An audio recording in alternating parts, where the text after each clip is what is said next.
The preliminary hearing established sufficient evidence to force the three defendants to go to trial on charges of kidnapping and false imprisonment. The complaints grew out of allegations that the Salem, Oregon mother and two children had held another daughter captive for 5 days in Lake Tahoe. During that time, according to witnesses, controversial deprogrammer Ted Patrick was paid a substantial sum for his attempt to get 21-year-old Rebecca Foster out of her Hare Krishna consciousness.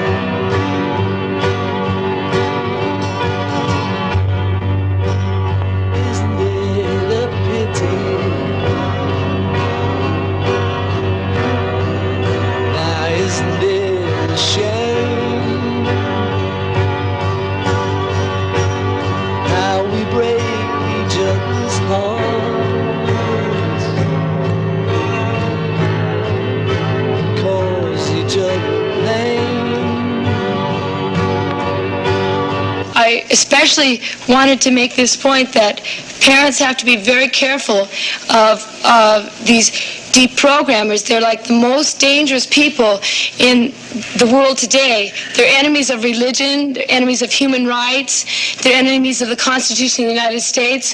They're like the Nazis in Germany.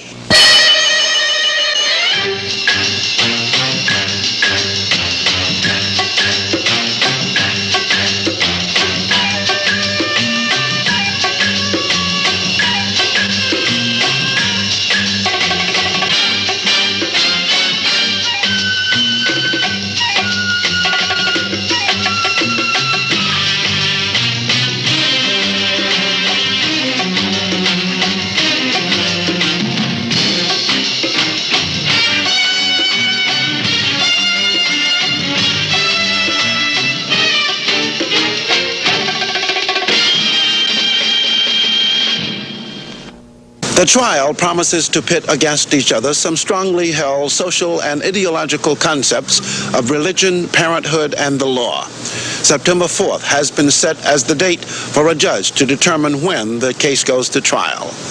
It's not really up to me what happens. I'm just a witness, and the courts are actually pressing these charges, and so I just want to be protected from this happening again to me also. Why is it so important to you? Why do you suppose this happened to you in the first place? The lack of understanding of God consciousness is the cause of suffering for everyone in the world. Our society now recognizes after Jonestown that there's an invasion of the young minds of this country, that if the law doesn't take cognizance of this, we're in for serious trouble. And Krishna consciousness, it's not an artificial imposition on the mind. It's a simple, natural process to reawaken our dormant love for God. Hare Krishna is one of the main ones. They use the same technique. It's no different from Guyana, Jim Jones. It's no different from Hitler. It's no different from any group in the world that uses this mind control. I know what it's like. I'm a parent too. I raised 3 daughters. You never had trouble like this? I never had any trouble with them. That was the problem. I had a bunch of great speeches all set. Flunking out, I had a speech. Drinking, I had a speech. If a guy got one of them in trouble, I had a long speech. Those daughters of mine, they were perfect. Those poor kids, they never got the chance to find out that no matter what they might have done, I would have forgiven them. Because that's the way all my speeches ended. You're my kid, and nothing changes that. You don't know what I'm up against here, Lou. Not till you tell me. What's he done?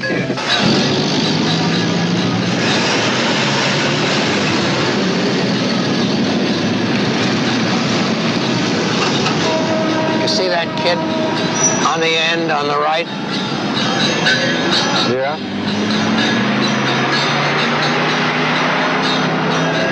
My son and heir.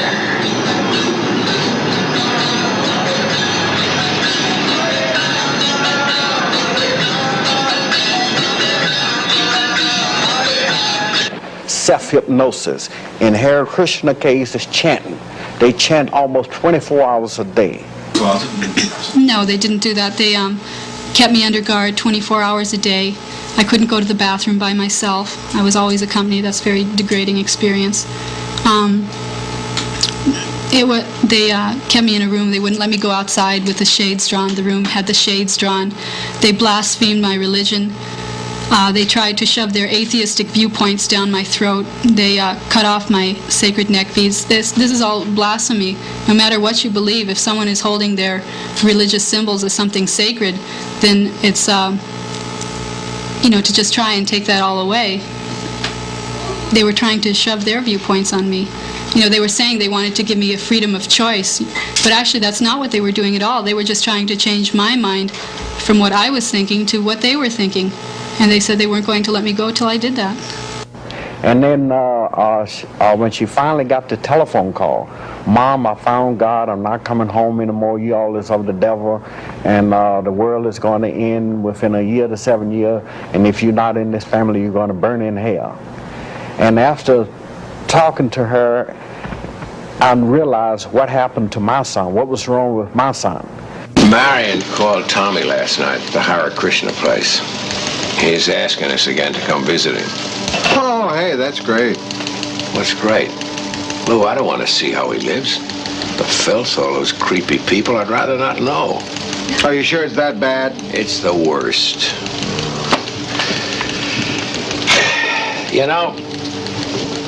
All of those cliches are true. At first you think, am I to blame?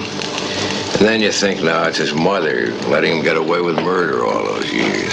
Then you realize who's really to blame. Dr. Spock. Right. I raised him by that book. I tried to be the perfect father.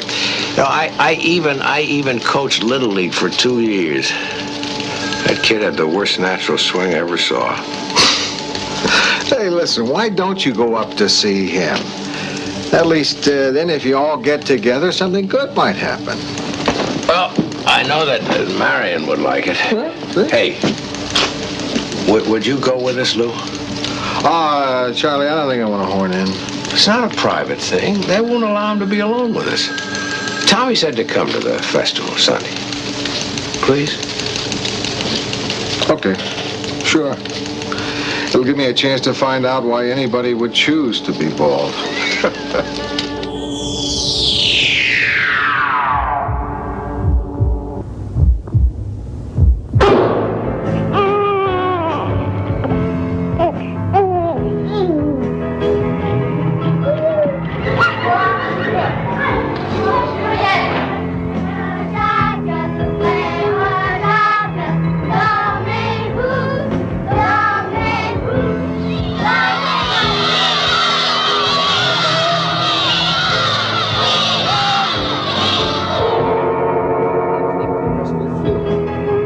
Transmits the vibrations equally to all surfaces of the cochlea, where numerous nerve endings react and transmit auditory sensations.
gods now?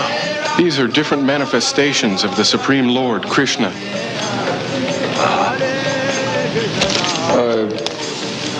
Here's the mail you've been getting. It's mostly junk stuff. And it's Motorcycle magazine wants you to renew your subscription. Thanks. Hey, how do you plan to ride your motorcycle on that thing? I don't. Somebody else at the temple's using it. I don't need it. You saved 2 years for that. How are you going to get around when you leave this place? I don't plan on leaving. Of course not. You've got a very short memory. Are you forgetting your eternal devotion to that girl who moved to Illinois? The one you saved up to send the airplane ticket to? I'm glad she cashed it in. Dad, this was inevitable. Everything in my life has brought me to where I am now. My life is full of joy in serving and praising God.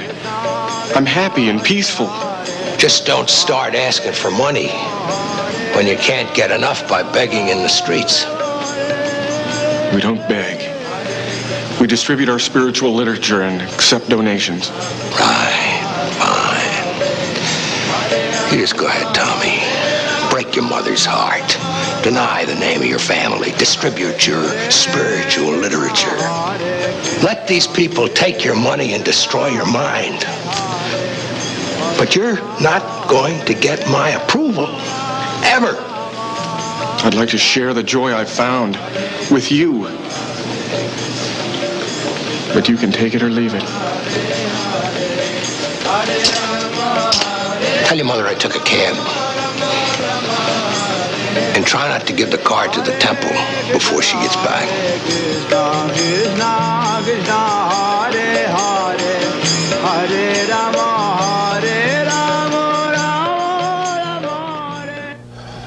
He's not my kid. Some smug little machine that'll only say what he's been programmed to say. So self-righteous, I wanted to smack him. There's nothing like someone who's gotten the word, is there? No lie. Girl I know from high school joined up. Never tires of trying to convert me. Me. You know, what angers me the most is the way they try to mask this weird stuff as religion. All that communal business, men and women living together under the guise of holiness. Not guys, Charlie. Really, tell them what you were telling me. Just that I did an article on it a couple of years ago, and they're very straight-laced about sex. They feel that denial of the flesh is an important factor in living in grace. Even the married couples, they only sleep together to have children. Now I know Tommy must be drugged. Same thing there, Charlie. They don't allow drugs. In a lot of ways, the Christians are a very conservative group. Their business sense would impress Dun & Bradstreet. They're into book publishing, incense. Yeah. Meanwhile, the kids who work for them live in poverty. So do a lot of nuns and priests. Oh, come on, Lou, not you. I'm going a little crazy. I tell you, it's getting to me the way everybody is trying to be so fair to whatever the latest fad happens to be. Except this one has a tradition that's 5,000 years old. Their roots are in Hinduism. I'm talking about a kid who was normal, who now wanders through airports, handing people books and flowers and nagging them for money. He bothers people. The feeling level, how does a young person like yourselves today respond to someone approaching them? Are you getting the sense that someone is trying to change your mind for you? That's the thing. That makes you feel bad. So that's where the emotion is generated, it seems to me. And what I think most religious traditions would say is, and I think we experience this in the Catholic tradition sometimes too, that when we need to have openness in order to share what we feel is the truth. And I think that in the Catholic tradition, we're very careful, perhaps very conservative even, about approaching people. We're almost apologetic about saying this is the truth that we feel God gave us. And of course I can't say that for most of us, because I think most of us are not apologetic, but you will find some Catholics who kind of hold back about the truth of their faith.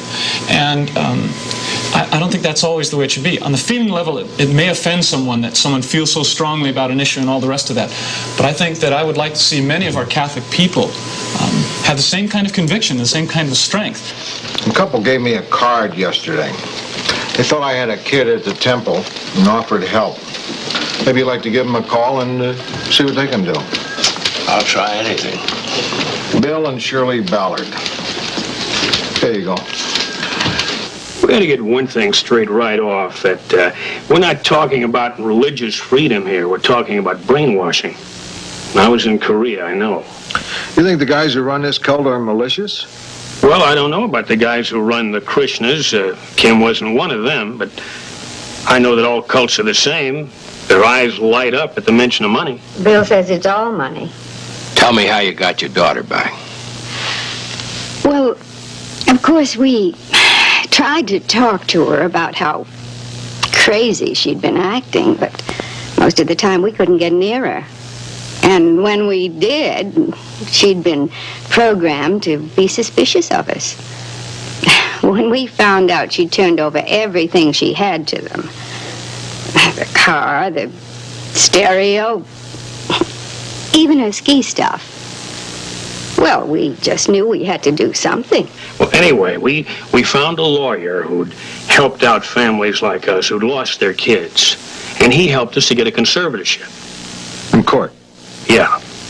We convinced the judge that Kim had gone out of her mind. And we should be appointed her legal guardian. The judge was terrific. I guess he could see what we were going through, because he granted us the conservatorship right away. We took Kim to Hawaii for a couple of weeks, and she pretty much snapped out of it. Now she's our little girl again.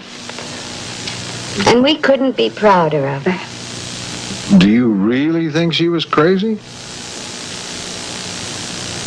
Yeah. There's no doubt in my mind. What about you, honey? Are you glad your mom and dad did what they did? Well, at first, I was just furious. I mean, you know, like, who are they to tell me what to do? But he is a judge, and, you know, the government says that he can decide who's crazy. So he must know something. Marion, do you think your boy's crazy? Yes. I'm sorry, Charlie. Now, I'm familiar with these kids, and although it would break my heart if one of mine joined up, I just don't think they're crazy. And listen, we're talking about Tommy here. I know, Charlie, I know. You know what? You don't need a judge right now. You need an old drinking buddy. And my advice, as your old drinking buddy, is to learn to live with this raw deal your kid has handed you. I thought that maybe you could... Do you know that my sister's a cloistered nun? For the last 20 years of my parents' lives, all they ever saw of her was the sound of her voice and the back of her head at Easter Mass. Of course, because they were Catholic, they felt they had to understand, but it was still tough. So you're not going to help us? He's trying, Charlie. There are other judges around, you know. Don't. All right, sure. You can shop around. You might find one who's sympathetic, but they're not as easy to find as they were a couple of years ago. Now, as much as it may hurt both of you, it appears that the Constitution protects a kid's right to make a fool of himself. Or to find salvation, whichever it is. We pulled some material on the cults and a whole lot of contradictory stuff from experts on whether or not these kids are brainwashed. What do you think, are they? I think any kid who survived sitting in front of the tube for 18 years and isn't interested in whiter teeth, fresher breath, or moister cat food probably is not a likely target for brainwashing, but I'm not an expert. Where do you read the stuff on deprogramming? Help me get him out of there. That's what I'm here for. Charlie, this is your fault. You've spoiled him, and now you have to pay the price. Listen, Charlie, I'm being tough on you, because once you understand what's at the heart of this thing, then you can take action. It's not too late for Tommy, but you've got to take charge. Give him back his mind. Listen, I really hate in the middle of all this to have to bring up the subject of money, but... What we talked about before, that's fine with me. I can write you the check right now. Anytime. You have an honest face. All right, let's try and set up a meeting for tomorrow. Okay. How's this going to work? First, we have to get him out of that temple, onto neutral territory. Now, we could use a motel, but I'd rather not. Do you have a friend with a place we could use? Well, Lou's place, maybe. I'd have to check with him first. I'll get back to me on that. How do I make this out? Make it out to our foundation. That's Parents for Freedom. No sense giving the IRS more than they're due. Tell him you've reconsidered. Yeah. That you think what he's doing is swell, and you'd like to talk to him about it. Now, don't overdo it. Don't promise to put a sacred cow in the backyard. I'll never buy it. And try and get him to come alone. They always come in twos. But it's worth a try. In the meantime, I'll alert Mitch and lay in some supplies. Who's Mitch? Mitch is Tommy's protection, in case the cult tries to get him back. He's been with me on every assignment. He's a good listener, makes better coffee than Joe DiMaggio. He can go days without sleep. That must be Tommy now. Lou. Well, Listen, it's probably a couple of guys. huh? What do you mean? What's going on? Morning. Lou, these two men are gonna help me talk to Tommy. Oh. Yeah, this is Orrin Houston and his associate. Mitch Collins. Lou Grant. Well, Lou, it was real nice of you to help Charlie out this way. You're a mighty good friend. That's what he keeps telling me, right, Lou? Well, I guess you better get underway. Lou, how's your coffee? Good enough. Mitch, go in there and make us a pot of your coffee. This is the best. Take it from a guy who's really hooked on this stuff. Nothing to worry about. It's just like having a house guest. Do you have locks on these windows? No, just the usual hardware. Well, we're gonna have to secure them from the inside. Mitch always brings a hammer and a flock of nails. You gonna be nailing my window shut? Charlie. Listen, Lou, I'll replace anything that we ruin. That's not what I'm talking about. Gentlemen, we haven't got much time, okay? The doorknobs are gonna have to come off. Just what are you gonna be doing here? We're going to be talking to Tommy. Now, these precautions are for his own safety, so that he won't be hurting himself. Lou, do you have a straight back chair? In the kitchen. You have a bad back? No. It's easy for Tommy to concentrate when he's sitting up straight. Oh, I see. You're gonna lock him up here in the house. And then if he doesn't want to sit down, you're gonna have to restrain him. Isn't that the way it works? Sometimes. Hey, are you gonna have to tie him up? All right, now listen, Charlie, we're at a critical moment here, so you better listen to this. This is just that time when the client starts to panic about his kid. How can I subject my flesh and blood to this kind of thing? All right, I'll explain it to you. Now, we're not talking about a few hours of discomfort here. We're talking about salvaging a kid's life. And for a job like that, there's going to be one boss, me. Now, that's what you pay me for. Now, are we straight here? You're not gonna hurt him. Charlie, you're not talking to a sadist. I just want your kid returned to you. And just remember what got him into this bind in the first place. And give me the space I need. It's a good thing we stopped for the ice, Orrin. Lou's defrosting. Ice? The ice is a stimulant for Tommy. Oh, you mean if he tries to fall asleep on you, you put it under his arms or under his feet, stuff like that? That usually does the trick. That sure will straighten me out. Remind me not to start chanting around you guys. Hey, listen. If you're going to be going at this day and night, I don't know how to ask this. Will there be a lot of noise? Naturally, Lou would like to keep things as quiet as possible. But the fact of the matter is that vocal intimidation is a critical part of any deprogramming. Vocal intimidation? Right. You mean screaming at the kids? The kids ever scream back? Oh, but good. Now, if you didn't know what's happening, you might get the wrong idea. But all we're really doing is just letting him know who's boss. What if he gets away? Then, Lou, we do whatever's necessary to bring him back. That's our job. Funny. Sounds like kidnapping. He's here. It's Tommy. Anybody with him? He's alone. He believed me. He's alone. Well, he's early, but it's okay. You answer the door, Charlie. And don't tip your hand too quickly, okay?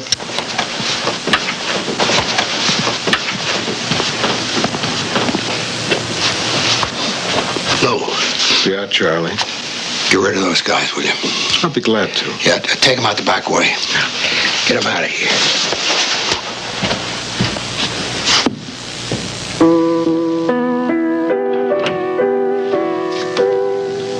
Hare Krishna, Dad. Let's go for a walk, son.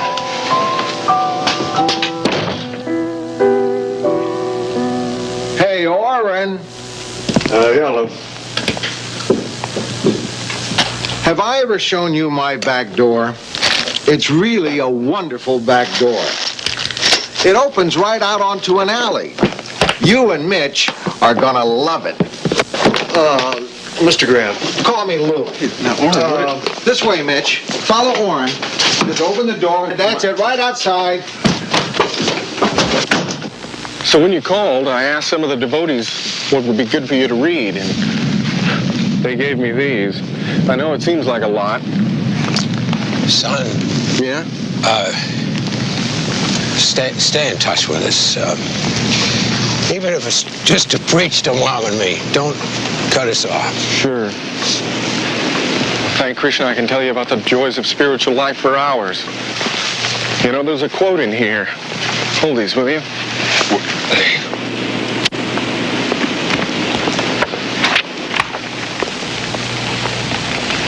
It's in Sanskrit. I can't read Sanskrit yet. I mean, I take classes every day, but what it says is, I hope I get this right, like, we're created for Krishna's enjoyment, and if we serve his desires instead of our own, then we all become happy. Do you see what I'm trying to say, Dad? Yeah, I'm trying. Do you see what I'm saying to you? What's that? You're my son, and nothing changes that.